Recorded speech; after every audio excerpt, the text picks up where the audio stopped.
मैं doctor Krishna Gopal Verma Chandra एस्ट्रोपीडी channel में आपका स्वागत करता हूं और आज एक बहुत ही रोचक महत्वपूर्ण टॉपिक लेकर आपके सामने हाजिर हुआ हूं। पद्धति थोड़ी अलग है। अभी हमने वैदिक पर चर्चा की थी और कृष्णमाचार्य पद्धति पर चर्चा की और भृगुनंदी नाड़ी पर भी चर्चा की थी। तो आज हम लाल किताब पर चर्चा करेंगे और विशेष रूप से लाल किताब वास्तु पर चर्चा करना चाहता हूँ आपसे। लाल किताब, जैसा कि आप जानते हैं, पंडित रूपचंद शर्मा द्वारा संकलित एक बड़ी ही फेमस किताब है जो लाल रंग की स्याही से लिखी गई लाल रंग के कवर की पुस्तक है और जिसे हम दैवी पुस्तक मानते हैं। लिखी किसी ने नहीं है, इस बात की जानकारी आज तक नहीं मिली कि इसको लिखा किसने है। हाँ, ये ज़रूर है कि पंडित रूपचंद शर्मा जी ने, जो पंजाब से थे, उन्होंने इस पुस्तक को 1939 से लेकर और 1952 के बीच में संकलित किया है। 5 खंडों में पुस्तक है और इसमें दैवी फरमान है और निशानियाँ बोलते हैं कि ये निशानियाँ, ये दैवी फरमान है और ये सभी कुंडली में लागू होते हैं। और देखिए, इसमें कुंडली बनाने की पद्धति भी कोई बहुत विशेष नहीं है। जो काल पुरुष की कुंडली है वो 1 से लेकर 12 खाने तक के, जैसे आप जानते हैं, सभी कुंडलियाँ होती हैं। तो इसमें कुंडली स्थिर होती है, काल पुरुष की कुंडली हम बना लेते हैं और अलग अलग हाउसेस की चर्चा की जाती है लाल किताब की बात करें तो। और ये बड़ी असरदार होती हैं। अब बात कर लेते हैं, एक र्यूमर भी है, एक कन्फ्यूज़न भी है कि लाल किताब तो रेमेडीज़ की किताब है, इसका यूज़ ही क्या है, इसमें तो कोई प्लेनेट बद है या अच्छा है, इसके हिसाब से इंटरप्रिटेशन करते हैं। ठीक है, ये अपनी जगह है। देखिए, पद्धति कोई भी हो, उद्देश्य आपके नॉलेज को बढ़ाना है, उद्देश्य आपको सही ज्ञान देना है, उद्देश्य आपको सही दिशा में पहुंचाना है। सवाल बहुत है भाई, सबके पास, परेशान बहुत लोग हैं कि साहब मंगल 3rd हाउस में बैठा है तो क्या करें, और मंगल लगन में बैठा है तो क्या करें, मंगल सप्तम में बैठा है तो डर है सबके मन में कि शादी खराब हो जाएगी, मंदिर लगन में बैठ गया तो आदमी शेर जैसा हो जाता है। तो ये अलग अलग इंटरप्रिटेशन है। और इसमें लाल किताब में ये राशियाँ नहीं देखते किस राशि में बैठा है, कहाँ बैठा हुआ। सिंपली लाल किताब का अपना एक ग्रामर भी है। बट हमारा जो विषय है वो लाल किताब वास्तु का है, न कि आज हम कोई लाल किताब पर विशेष चर्चा करने वाले हैं। इस पर फिर कभी चर्चा करेंगे। और आगे बढ़ने से पहले मैं आपसे कहूँगा, अगर आप मेरे चैनल पर नए हैं तो कृपया लाइक, शेयर और सब्सक्राइब ज़रूर कर लें। मेरा मोबाइल नंबर है 9739428312 और मैं वाराणसी से हूँ, जैसे मैंने पहले भी आपको बताया था। तो लाल किताब वास्तु, देखिए आजकल वास्तु बहुत एडवांस है और मॉडर्न वास्तु तो बहुत ही एडवांस है। हम वास्तु में अब 16 दिशाएं मानते हैं। प्राचीन काल में तो भाई आपको पता ही है 4 ही दिशा होती थी, वो नॉर्थ, ईस्ट, वेस्ट, साउथ। और बाद में लाल किताब ने 8 दिशाएं मानना शुरू किया और इसमें डायगोनल दिशाओं को भी महत्व दिया गया। तो डायगोनल में नॉर्थ ईस्ट हो गया, साउथ ईस्ट हो गया, साउथ वेस्ट हो गया और नॉर्थ वेस्ट हो गया। तो कुल मिला के 8 दिशाएं हम लाल किताब वास्तु में आती हैं। आप सोच रहे होंगे कि मैं इतना मॉडर्न वास्तु खुद भी करता हूँ और जैसा आप जानते हैं मैं एक एस्ट्रोलॉजर और वास्तुशास्त्री हूँ। तो आज लाल किताब वास्तु की ज़रूरत क्यों पड़ी? क्या हुआ कि मैंने कई जगह देखा कि जो वास्तु के कंसेप्ट है, अब किसी का घर है, मान लीजिए किसी की शॉप है, नॉर्थ फेसिंग है, बट बंदे ने लाल रंग से करवा रखा है दुकान को अपने और बहुत चल रही है।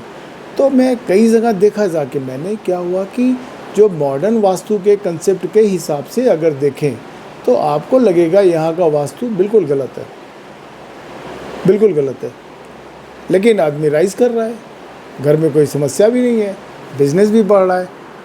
तो मुझे पता चला कि कहीं ना कहीं से ये लाल किताब वास्तु से भी देखने की ज़रूरत है। और अब जब लाल किताब वास्तु देखेंगे, और जैसा मैंने पहले बोला कि यहाँ पर हम हाउसेस को लेकर चलते हैं, तो मुझे थोड़ी क्लैरिटी मिली, मुझे जिज्ञासा हुई और मैंने सोचा कि आपके साथ भी शेयर करता हूँ।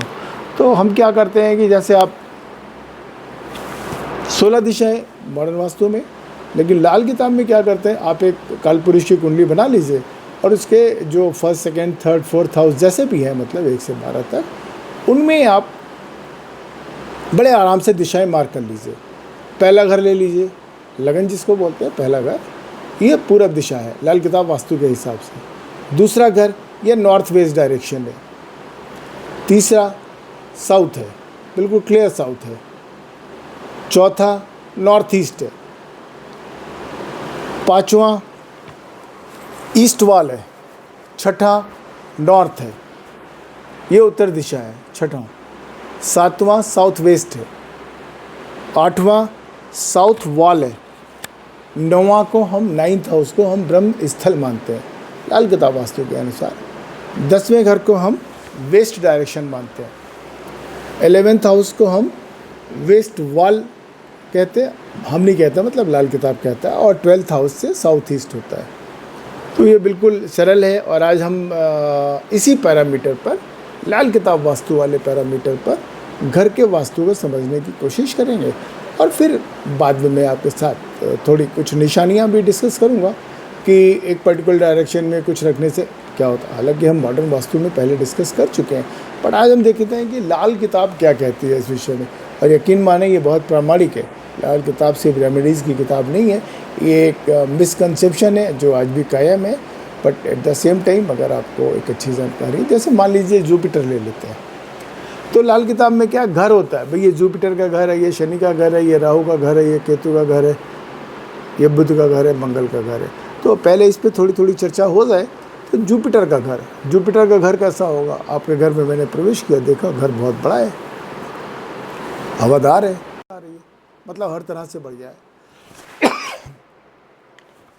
घर के आसपास वास्तु कहती है कि अगर आपका घर जुपिटर का है तो घर में घुसते ही बहुत शांति मिलेगी, रोशनीदार घर होगा, हवादार घर होगा, और घर के आसपास पीपल का पेड़ हो सकता है। कुंडली में अगर जुपिटर अच्छा है तो पीपल का पेड़ हरा भरा होगा, और अगर जुपिटर खराब है तो पेड़ सूख गया होगा। इसके अलावा आपकी कुंडली में जहाँ भी जुपिटर होगा, आपके घर में हवा वहीं से आती होगी, बहुत एयरी होगा। जुपिटर वाला घर वैसे भी एयरी होता है, बड़ा भी होता है, उसमें रखे सामान भी बड़े बड़े होते हैं, बड़ा सोफ़ा होगा, बड़ी गाड़ी होगी, बड़ा मतलब फर्नीचर होगा, इस तरह की चीज़ें होंगी। तो अब मान लीजिए मेरे एक पर्टिकुलर कुंडली में जुपिटर चौथे घर में है, तो जैसा हमने अभी देखा कि चौथा घर नॉर्थ ईस्ट मानते हैं लाल किताब में, तो आपके घर में नॉर्थ ईस्ट से 100% हवा आती होगी और आपका नॉर्थ ईस्ट खुला होगा।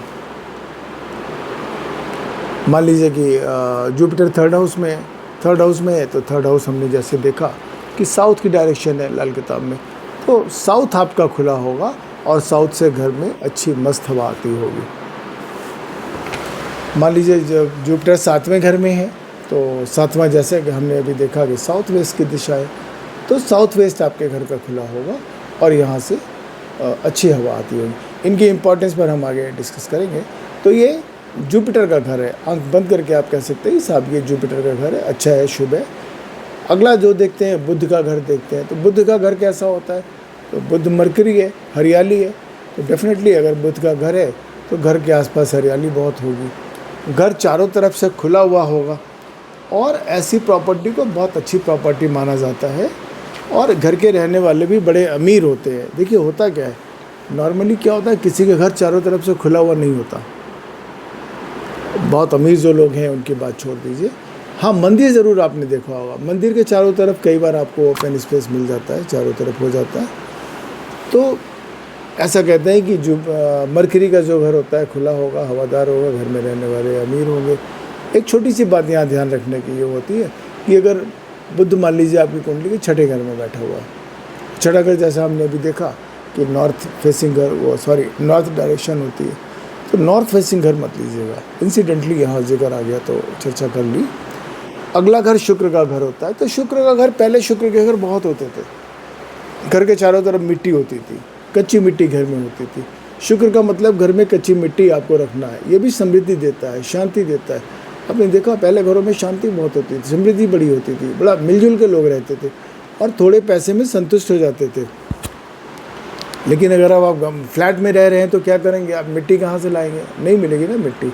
तो गमले रखिए घर में, मिट्टी के गमले रखिए, उसमें पौधे लगाइए, मिट्टी लेकिन ज़रूर रखिए घर में।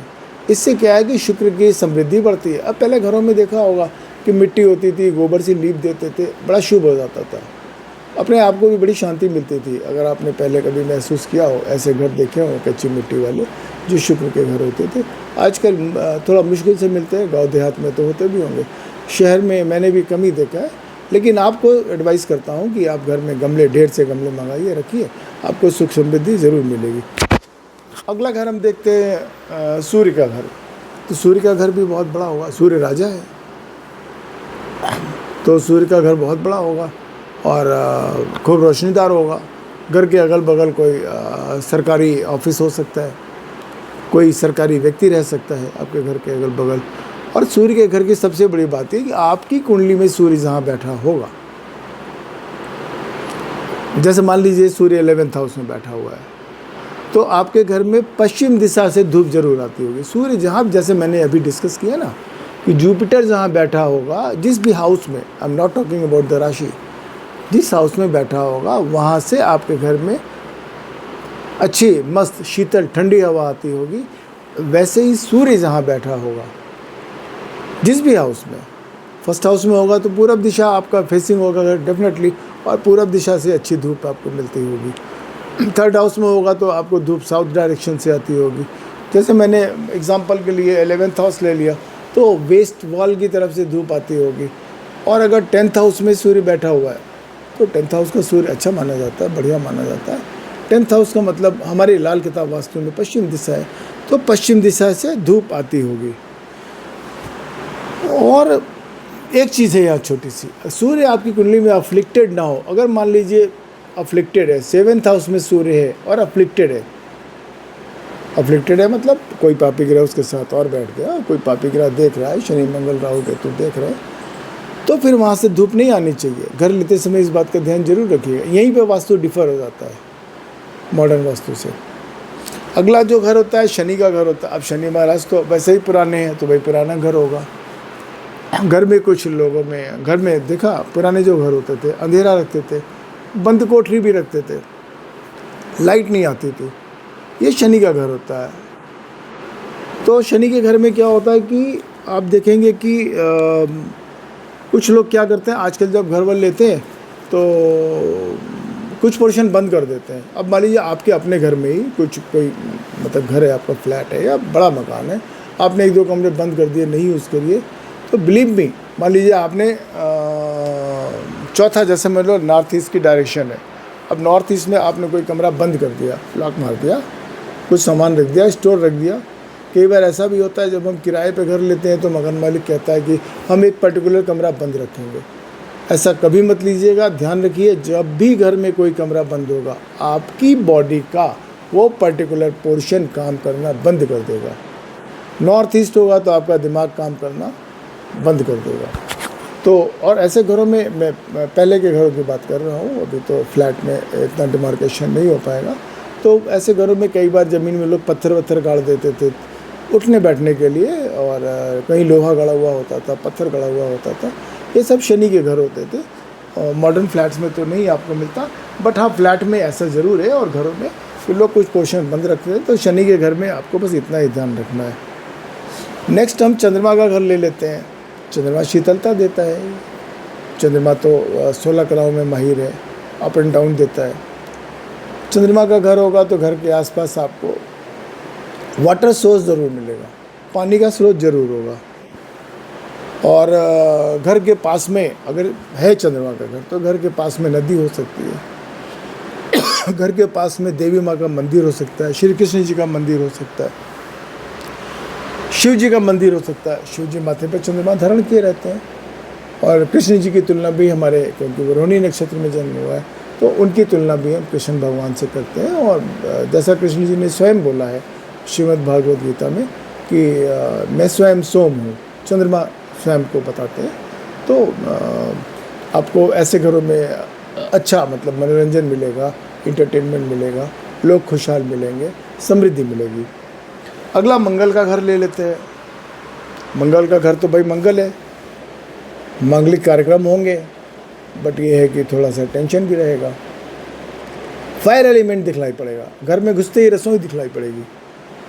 और अगर कोई ऐसा फ्लैट है या घर है, तो आप देखें घर के बाहर ऐसी शॉप्स होती है, जैसे वो हलवाई की शॉप होती है, भट्टी लगा लेते हैं और इस तरह की चीज़ें होती हैं।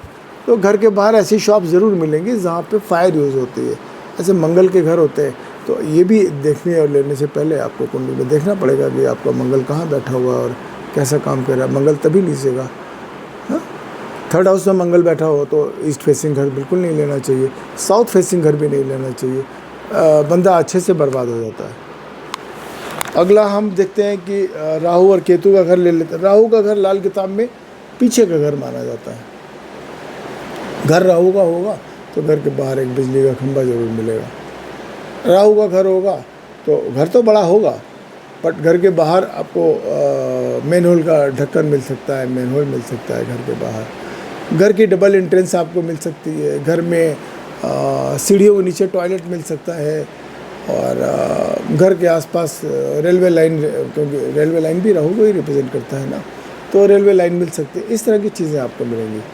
केतु का घर, केतु का घर कॉर्नर का होता है, पुराना होता है, 3 मंजिला भी हो सकता है। तो केतु का घर अवॉइड करना चाहिए, नहीं लेना चाहिए। घर वैसे भी कॉर्नर के बहुत अच्छे नहीं होते, हालांकि इसमें डायरेक्शन भी इम्पॉर्टेंट होती है और हम डायरेक्शन भी देखते हैं। ऐसे फ्लैट नहीं बोल सकते कि कॉर्नर का घर। कॉर्नर की शॉप्स बहुत अच्छी होती हैं, आपको बताऊं।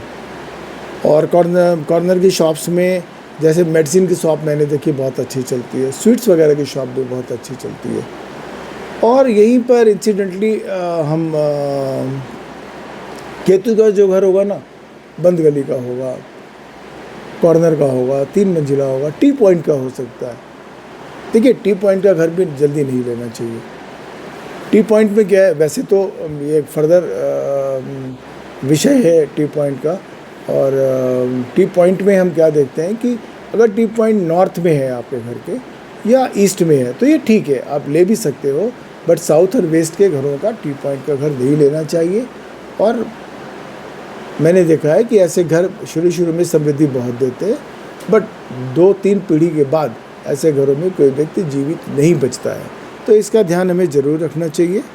और तो हमने आपको बहुत शॉर्ट में जल्दी समझा दिया कि अलग अलग प्लेनेट से घर कैसे होते हैं, क्योंकि हम जाहिर सी बात है लाल किताब वास्तु डिस्कस कर रहे हैं, तो यहाँ पे छोटे पॉइंट। अब मैं आपको थोड़ी सी लाल किताब की निशानियों के विषय में ज़रूर बताऊँगा, जिनको आप घर लेते समय ध्यान में रखें। जैसे यदि घर के नॉर्थ ईस्ट में टॉयलेट है तो ये एक गंभीर वास्तु दोष है और ऐसे घर को आपको बिल्कुल नहीं लेना चाहिए। और अगर आपने ले लिया है, मान लीजिए गलती से आपने पहले वीडियो नहीं देखा या आपको जानकारी नहीं थी, हो जाता है, तो वहाँ से टॉयलेट को शिफ्ट कर दीजिए। अगर टॉयलेट शिफ्ट नहीं हो सकता तो आप खुद वहाँ से शिफ्ट हो जाइए। इसके अलावा घर के साउथ वेस्ट में डायगोनल दिशा है, नॉर्थ ईस्ट से साउथ वेस्ट, तो साउथ वेस्ट डायरेक्शन में भी अगर टॉयलेट है तो ऐसे घर को अवॉइड करें। फाइनेंशियल क्रंच जरूर आएगा और मैंने देखा वायलेंस होने की भी संभावना होती है, तो घर का माहौल बड़ा ख़राब रहता, अच्छा नहीं होता, तो नहीं लेना चाहिए और अवॉइड करना चाहिए। इसके अलावा अगर आपका बेडरूम मान लीजिए नॉर्थ डायरेक्शन में है, लाल किताब वास्तु की बात हो रही है, नॉर्थ डायरेक्शन में मैंने देखा वास्तु है, तो ऐसे लोग बड़े धार्मिक हो जाते हैं, मंदिर जाने लगते हैं रोज़। मंदिर जाना अच्छी बात है, दान दक्षिणा बहुत करने लगते हैं, अपनी कैपेसिटी से ज़्यादा दान देने लगते हैं। तो ये भी आपको ध्यान में रखना है कि आपका बेडरूम अगर नॉर्थ में है तो ये समस्या आएगी। नॉर्थ वेस्ट डायरेक्शन बेडरूम बनाने के लिए तो ठीक है, बट कभी कभी नॉर्थ वेस्ट डायरेक्शन में मैंने देखा जो लोग लगातार मियाँ बीवी सोते हैं, डाइवोर्स होने की संभावना हो जाती है। और अगर इसके बगल में जो डायरेक्शन है, इसके लेफ्ट साइड में वेस्ट नॉर्थ वेस्ट, अगर वहाँ पर कोई आदमी सो रहा है तो उसको थायराइड होने की संभावना बहुत होती है। राहु कुंडली के 8वें घर में अगर होगा आपके, तो जाहिर सी बात है केतु दूसरे घर में होगा, तो राहु 8वें घर में है तो घर में सीलन जरूर होगी, आपके घुटनों में प्रॉब्लम होगी, पैरों में कट का निशान हो सकता है और आपको लाइफ में एक बार कोर्ट में एविडेंस के लिए निश्चित रूप से जाना पड़ेगा। नॉर्थ वेस्ट में टॉयलेट होगा तो जल्दी लोग आपको कोऑपरेट नहीं करते, आपको कोऑपरेशन नहीं मिलता और स्किन प्रॉब्लम होने की संभावना होती है, बचना चाहिए। और लीगल मैटर्स में भी फंसने की संभावना होती है। लाल किताब कहती है कि 10वें घर में अगर जुपिटर है तो आपको बहुत शरीफ नहीं होना चाहिए, ऐसा कहते हैं नेकी कर और जूते खा, तो इससे बचना होगा आपको। लाल किताब कहती है कि 10वें घर का अगर जुपिटर है तो आपको अपने पिता से संबंध खराब कर देगा और फिर आपका कैरियर भी अनस्टेबल होगा। तो ये बात ध्यान रखने की ज़रूरत है। और नॉर्थ वेस्ट में टॉयलेट की एक बात और भी बता दूं, नॉर्थ वेस्ट में टॉयलेट होता है तो स्किन डिजीज़ वगैरह होने के चांस होते हैं। घर के दरवाजे घिसते हो तो भी स्किन डिजीज़ होने के चांस होते हैं। तो घर के साउथ वेस्ट में अगर बेडरूम है तो मैंने देखा कि आपका बड़ा बेटा किसी न किसी वजह से आपको एम्बेरस करवाता है और घर की लेडीज़ को मेजर हेल्थ इश्यूज़ भी आ सकते हैं। और अंत में एक दो बातें और बता देता हूँ कि मान लीजिए शनि आपकी कुंडली में 3rd हाउस में है और केतु 8वें घर में है, तो आप आंख बंद करके कह सकते हैं कि ये आपके घर के बगल में शमशान है। और अगर घर के बगल में मान लीजिए आज की डेट में शमशान नहीं है तो जिस घर में आप रह रहे हैं, यकीन मानिए ये बिल्कुल 100% चाहिए, जिस घर में आप रह रहे हैं उस घर में ज़मीन के नीचे इसी ज़माने में शमशान हुआ करता था। एक और आखिरी बात, पश्चिम फेसिंग अगर घर है, वेस्ट फेसिंग घर है, तो ऐसे घरों में फीमेल बहुत डोमिनेटिंग होती हैं। और अगर ये थोड़ा सा पश्चिम दिशा में है और तो घर की लड़कियां बात नहीं सुनती हैं और कई बार बहुत कम एज में घर छोड़ देती हैं। तो छोटी छोटी निशानियां हैं, मैंने आपको बता दी, आप ध्यान में रखें, जब कभी घर लें तो इसका ध्यान रखें। आशा करता हूँ आपको जो हमने आज चर्चा की लाल किताब वास्तु और कुछ निशानियों की, इस पर एक विशेष डिटेल वीडियो बनाएंगे, फिर लाल किताब निशानियों की और भी चर्चा करेंगे। तो आज के लिए इतना ही, धन्यवाद।